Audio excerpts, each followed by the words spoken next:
Hey, welcome back. Today we're talking about something that millions of people are doing right now, and almost nobody talks about honestly. Because it's complicated. It's exciting and terrifying at the same time. It's the best decision you ever made and the hardest thing you've ever done, sometimes in the same afternoon. Moving to a new country, starting over, somewhere new, with a different language, different customs, different weather, different everything.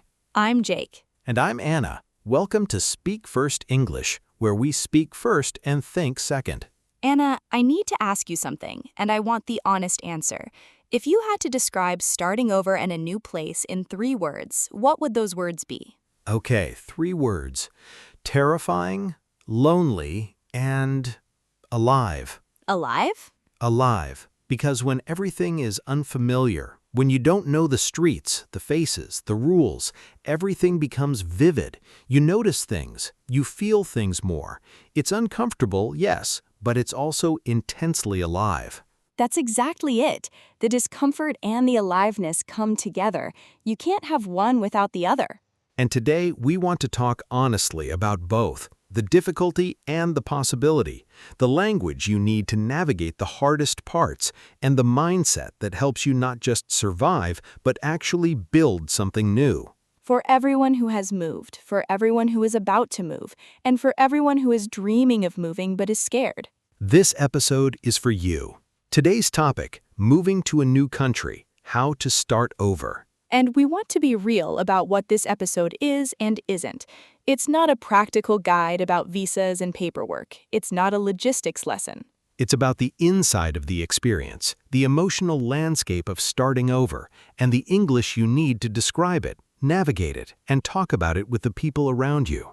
Because one of the hardest things about moving to a new country, when English is your working language, is that you're dealing with the most complex emotions of your life while trying to express them in a language that might not feel like yours. You feel lost, but you can't explain it properly. You feel lonely, but you don't have the words for the specific kind of loneliness. You feel grateful and overwhelmed at the same time, and you can't find the sentence. Today, we give you the sentences. If this episode speaks to someone you know, a friend who just moved, a colleague who is navigating a new country, someone you love who is doing this hard thing, please share it, because feeling understood in a new language, in a new place, is one of the most powerful things a person can experience. Let's talk about it. Jake, let's start with something that surprised me the first time I read it. Studies show that moving to a new country ranks among the most stressful life events, alongside losing a job, ending a relationship, or losing someone you love. Why is it so hard? Because when you move, you don't just change your address, you lose your entire context. Context? Yes, context is everything around you that makes you you. Your language, your habits, the coffee shop that knows your order, the streets you walk without thinking, the jokes your friends understand without explanation, the sense of being known. When you move, all of that disappears overnight, and you have to rebuild it from zero. Think of it like a plant being moved to new soil. The plant doesn't die, but for a while it looks like it might. The roots are exposed. The leaves go a little limp. Nothing looks right. But the roots are still there. The roots are still there. Your identity, your values, your skills, your history, none of that went anywhere. It just needs time to find new ground, to grow new connections in the new soil. And the uncomfortable period, the limp leaves, the exposed roots, that's not failure. That's transplant shock. It's normal. It's part of the process. Every plant that was ever successfully moved went through it and came out the other side stronger because it had to develop new roots, deeper ones, in a harder soil. So if you're in that phase right now, the exposed roots phase, you're not failing, you're adjusting. The roots are still there. Give them time to find the ground. Jake, I know you've experienced this, a version of it. Can you tell us? Yes, and I want to be honest about how it actually felt, not the polished version. The polished version is useless. It really is. So when I first moved to a completely new city, different language, different culture, knew nobody, the first month was exciting. Everything was new. I was exploring. The tourist phase. Exactly, the tourist phase. Beautiful, optimistic. Everything feels like an adventure. And then? And then month 2, and the excitement wore off, and I noticed I didn't have anyone to call. I hadn't a favorite place yet. I hadn't laughed really hard in weeks, not because bad things were happening, just because everything required effort. Ordering coffee required effort. Finding a doctor required effort. Making a single friend required effort. Even normal things took 10 times the energy. 10 times, because nothing was automatic. None of the social scripts existed yet. I had to consciously think about everything that used to be unconscious. And that exhaustion is real. People don't talk about it enough. The cognitive load of living in a new culture. And the loneliness of it, not the dramatic kind, not the sobbing kind, the quiet kind, the Tuesday afternoon kind, when you realize there's nobody who knows your stories, nobody who knew you before. You're starting from the beginning of yourself. The beginning of yourself. That's an incredibly precise description. And the English language lesson in that moment, for me, was learning that I needed to ask for help, directly, clearly, without pretending I was fine. Because in the new country, nobody could see that I wasn't fine unless I said so. Nobody knew me well enough to read the signals. You had to learn a new kind of vulnerability in a new language.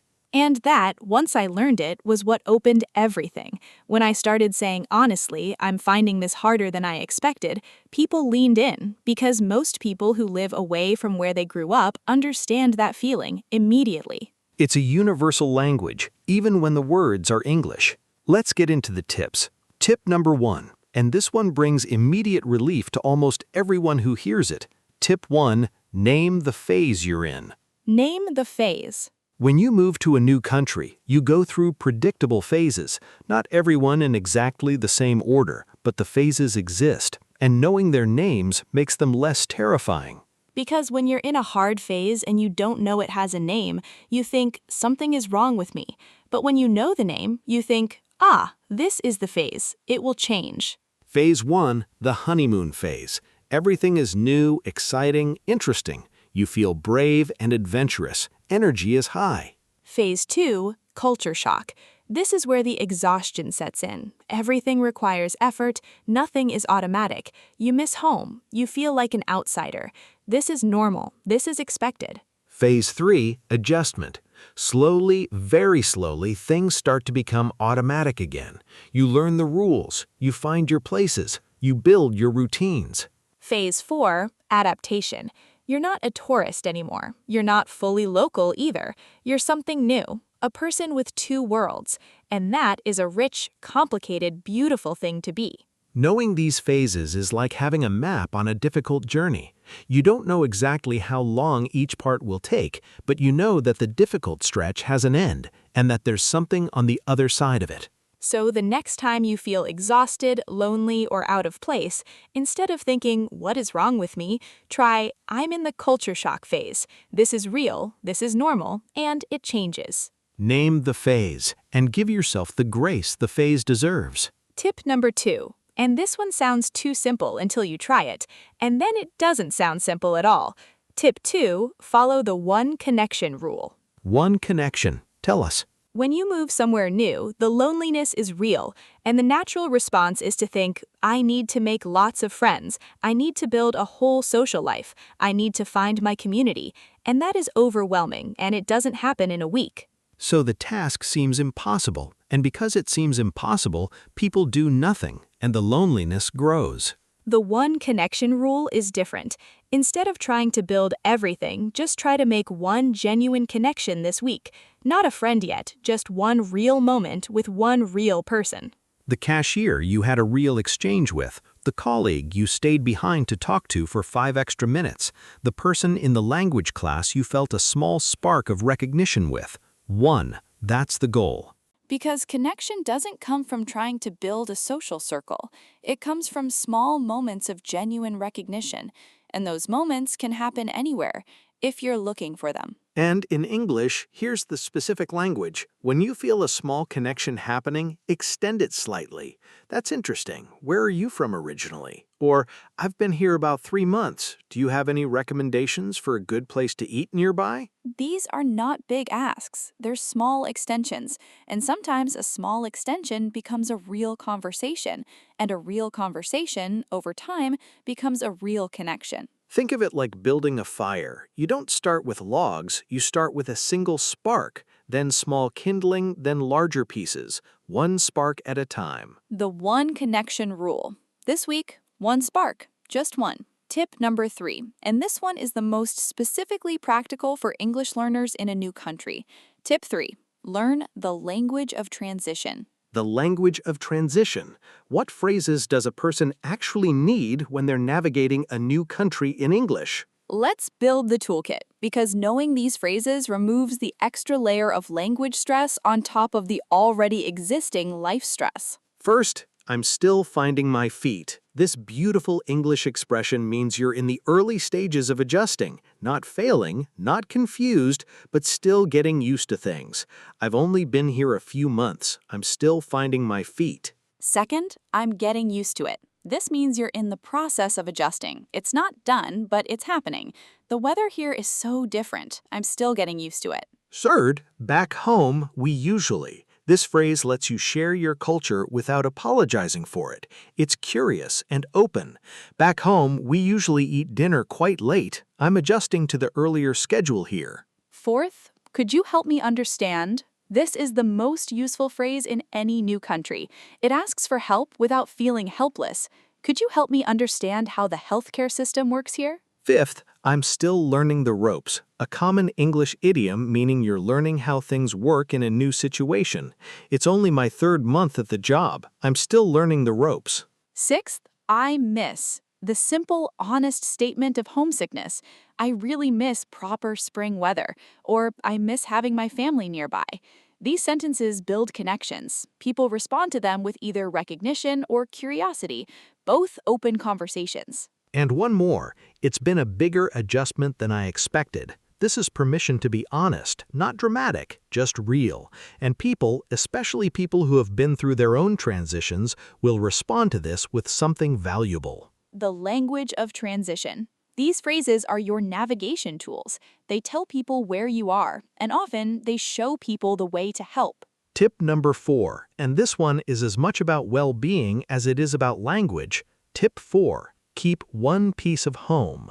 When people move to a new country, especially when they're trying hard to integrate, there's sometimes a pressure to let go of everything that was before, to become someone new, to not look back. But that pressure is wrong, and acting on it makes people feel hollowed out. Because you are not only the person you're becoming, you are also the person you were, and the place you came from is part of you, not a limitation, a foundation. Keeping one piece of home doesn't mean refusing to adapt.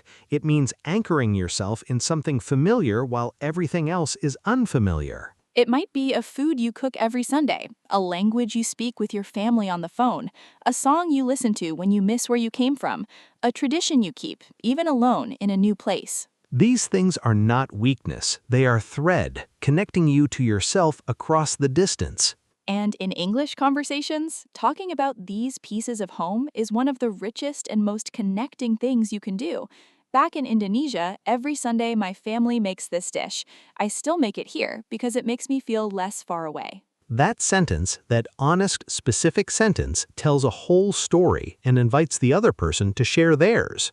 Because almost everyone who has lived away from where they grew up has a piece of home they kept, and recognizing that in each other, across cultures, across languages, is a profound kind of connection. Keep one piece of home. It doesn't slow down the new life, it makes the new life more yours.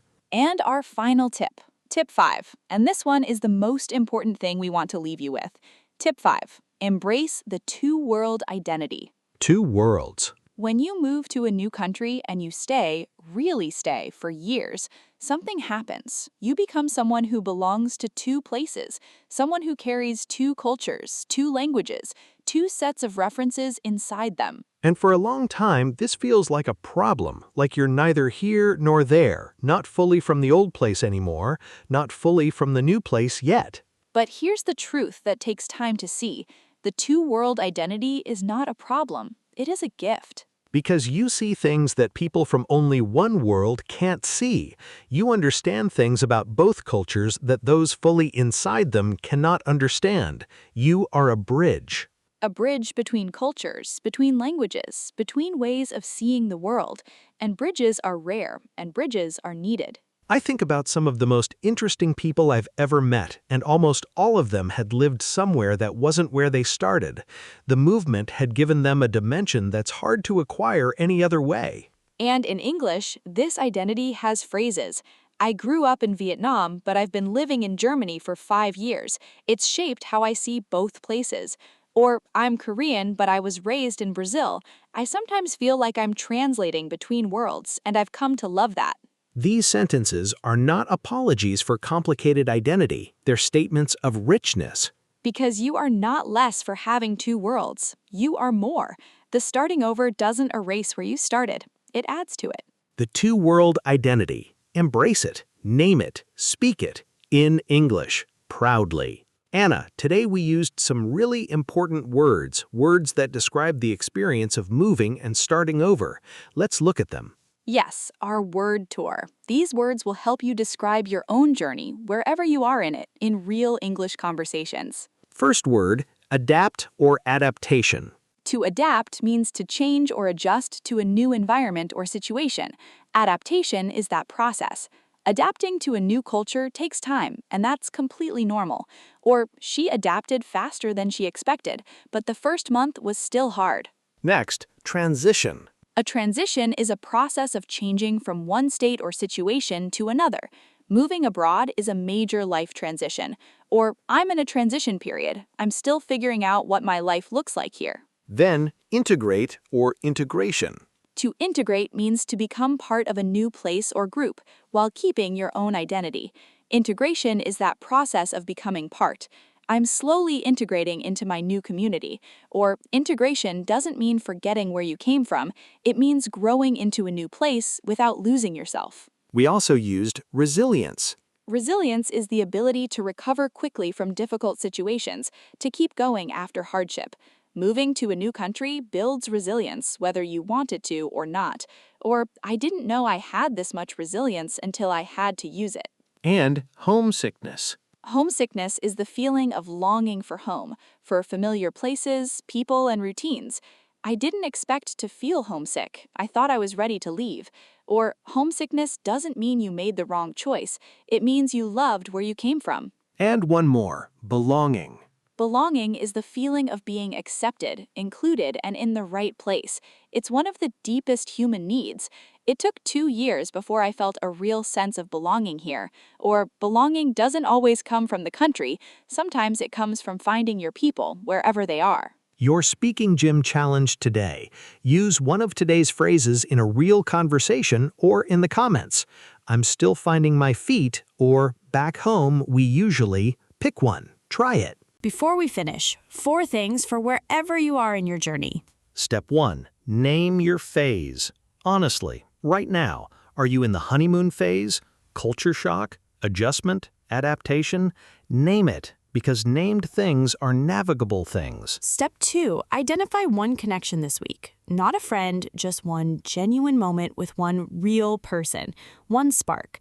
Let the fire build slowly. Step 3. Learn 2 phrases from the language of transition. Write them somewhere you can see them. I'm still finding my feet. Could you help me understand? Use them this week. And step 4, find your one piece of home. The food, the habit, the song, the call, and keep it, not as an escape, as an anchor. Quick recap of our 5 tips. Tip 1, name the phase. Honeymoon, culture shock, adjustment, adaptation. Know where you are. Give yourself the grace the phase deserves. Tip 2, the one connection rule. One spark this week, not a social circle, one genuine moment. Tip 3, the language of transition. Finding my feet, getting used to it. Back home, could you help me understand? These phrases navigate the hardest moments. Tip 4, keep one piece of home, the thread that connects you to yourself, not a limitation, a foundation. Tip 5, the two-world identity. You are not neither here nor there, you are both, and both is more than one. Embrace it. Our question for today, and we really want to know, Have you ever moved somewhere new, to a new city, a new country, a new life? What was the hardest part, and what surprised you about who you became on the other side? write it in the comments, your full answer, because your story might be exactly what someone else is looking for right now. Someone standing at the beginning of what you've already walked through. You are not alone in this. The loneliness is temporary, the growth is permanent. And wherever you are right now, in this journey, in this language, you are doing something brave every single day. We see you. We're proud of you. This was Speak First English. Until next time, speak first, think second. And if you're in the middle of starting over, keep going. The roots are finding the ground. Take care. Bye, everyone. Bye-bye.